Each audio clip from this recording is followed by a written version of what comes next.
लोग कहते थे तारीख नहीं बताएंगे और सोचते थे कि हो ही नहीं सकता, लेकिन देश ने देखा आज अयोध्या में दिव्य और भव्य भगवान श्री राम का मंदिर बन के तैयार। एक नहीं सैकड़ों फैसले। आज मैं भारत की भौतिक प्रगति की बात नहीं करूंगा, मेरे पास समय नहीं है और मेरा विषय भी नहीं है, लेकिन देश आज किस तेजी से आगे बढ़ा गर्व होता है। कभी हमारी अर्थव्यवस्था नीचे से 5वें नंबर पे थी, आज हमारी अर्थव्यवस्था दुनिया 5 सबसे बड़ी अर्थव्यवस्थाओं में से एक हो गई और मोदी जी के तीसरे कार्यकाल में हम दुनिया की तीसरी सबसे बड़ी अर्थव्यवस्था बन जाएगी। विकसित भारत का संकल्प नरेंद्र मोदी जी ने लिया, जिसके निर्माण में हम लोग दिन और रात लगे हैं, लेकिन एक तरफ गर्व होता है, दूसरी तरफ चिंता होती है। देश में कई जगह हो गया है, झारखंड में क्या हो रहा है याद करो मित्रों। कभी अटल बिहारी वाजपेयी जी ने कहा था, ये देश हमारे लिए जमीन का टुकड़ा नहीं है, जीता जागता राष्ट्र पुरुष है। हिमालय इसका मस्तिष्क है, गौरी शंकर इसकी शिखा है, पंजाब और बंगाल इसके 2 विशाल बाहु है, दिल्ली दिल है, विंध्याचल कटी है, नर्मदा करदनी है, पूर्वी घाट और पश्चिमी घाट इसकी 2 विशाल जंगाएं हैं, कन्याकुमारी इसके पंजे हैं, सागर इसके चरण पठारता है, सूरज और चंद्रमा इसकी आरती उतारते हैं। ये अर्पण की और तर्पण की भूमि है, ये वीरों की और सूरों की भूमि है, ये ऋषि और महर्षियों की भूमि है।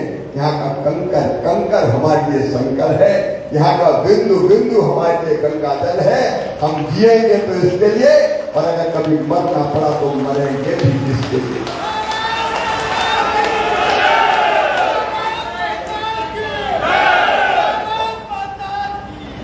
और मरने के बाद अगर हमारी राख भी समुद्र में या गंगा जी में प्रवाहित की गई तो वहां से भी एक ही आवाज आएगी, भारत माता की जय, भारत माता। लेकिन आज उस देश में क्या हो रहा है, मैं सीधे झारखंड पे आता हूं और मैं बहुत चिंतित, मैं बहुत व्यथित हूं। मन दर्द पीड़ा और गुस्सा सब है इस झारखंड की धरती पर, इस सरकार के संरक्षण में गठबंधन की सरकार, हेमंत सोरेन की सरकार, कांग्रेस की सरकार, विदेशी बांग्लादेशी घुसपैठिए निरंतर घुसते हुए चले आ रहे हैं। यहाँ गांव का नाम हो गया जमाई टोला, पता नहीं आपने सुना है कि जमाई टोला, ये जमाई टोला क्या है, वहां से आए, यहाँ की बेटियों से शादी की, आदिवासी बेटियों से, उनके नाम पे जमीन खरीदी, वहीं रह रहे, चुनाव लड़ाया जा रहे, इतने आ गए कि गांव जमाई टोली हो गया। एक नहीं, गांव गांव में ये घुसपैठ कर रहे हैं, खुलेआम सरेआम आ रहे हैं। और ये सरकार उनको संरक्षण देने का काम कर रही है, हेमंत सोरेन की सरकार, ये गठबंधन की सरकार। याद रखना, ये सिलसिला अगर जारी रहा, पाकर में क्या होता है यहां आपको दिखाई नहीं देता, सरेआम फरेआम जैसे क्या का अनुपात बदल रहा है। मैं कोई भाजपा के कार्यकर्ता के नाते आज नहीं बोल रहा, राष्ट्रवादी कार्यकर्ता के नाते बोल रहा हूं। क्या होगा भारत आज के 5 साल बाद क्या होगा, ऐसी घुसपैठ चलती है, 10 साल बाद क्या होगा, 15-20 साल बाद क्या होगा।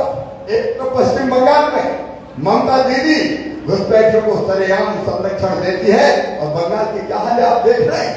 सोच लो अगर झारखंड में एक बार और ये सरकार बन गई तो झारखंड का होगा मेरे मित्र, झारखंड का क्या होगा। एक बार सोचना, गंभीरता से सोचना, गहराई से सोचना, झारखंड तबाह और बर्बाद हो जाएगा। उसके बाद आप भी हाथ नहीं लगा पाओगे बहनों और भाइयों, आप भी हाथ नहीं लगा पाओगे। तुष्टीकरण की राजनीति, वोट बैंक की राजनीति, इन घुसपैठियों का संरक्षण कर रही है।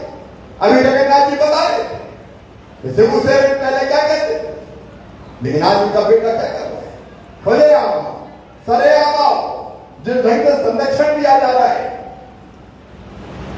आप बताइए कहां ले जाएगा झारखंड।